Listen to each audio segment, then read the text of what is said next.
wa barakatuh. Maraming salamat po sa MAPAR Farm.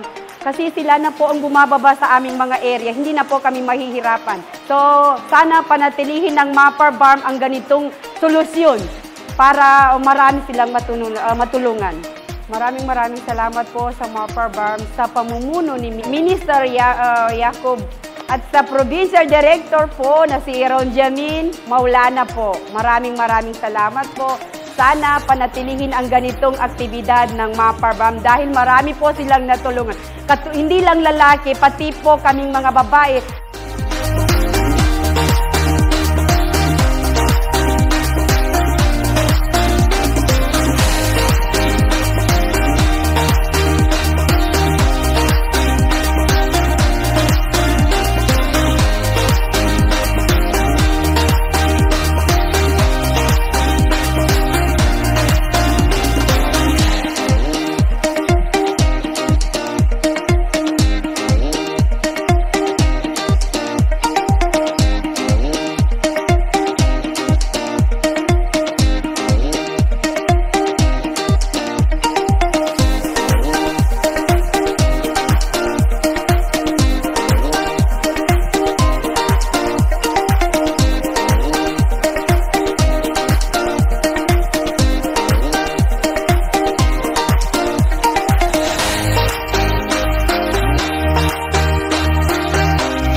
of Agriculture, Fisheries and Agrarian Reform, Maguindanao del Norte and Maguindanao del Sur ay nagkakaroon po nitong training on diversified farming system para po ma-address natin yung food insecurity sa probinsya ng Maguindanao del Sur, Maguindanao del Norte.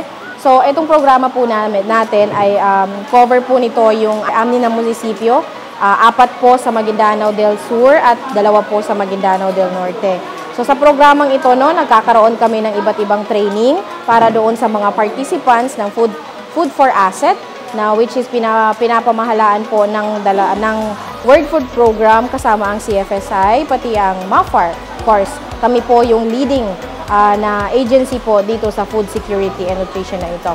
So, maliban pa dito, ang food security na ito ay mag-establish po kami. Dito sa training na ito, sa program na ito, mag-establish kami ng demo farm, particular sa Matanog at General Kalipana kay Pindatun. So, yung sa GSKP po, ang target namin ay magkaroon po ng demo farm, particular sa organic production ng vegetables, plus poultry production, plus fish pond or tilapia production po. So, doon naman sa Matanog ay magkakaroon ng organic vegetable production plus livestock production and kasama din po doon yung calamansi production. So, ang purpose po talaga nitong aming training is mabigyan ng alternative income yung ating mga magsasaka or yung ating mga farmers na beneficiaryo po ng Food for Asset or ito yung convergence program ng MAFAR. So, bibigyan sila ng iba't ibang teknolohiya, particular ang vegetable production, ang livestock production, and of course, sa poultry production. Kasama rin dito yung ating tilapia management and fish pond. Paano po mag-establish ng fish pond. So, by that, no, kapag natutunan nila itong mga teknolohiya na ito, no, pwede nila itong gamitin at i-practice sa kanilang land or sa kanilang area at magkakaroon sila ng iba't ibang income. So by that, ma-address po natin yung food insecurity sa pamamagitan ng pagkakaroon ng alternative income and then mabibigyan din po or ma-address natin yung malnutrition cases sa kanilang mga anak, sa pamilya kasi hindi na nila po problemahin po yung kanilang pagkukuhanan ng pagkain.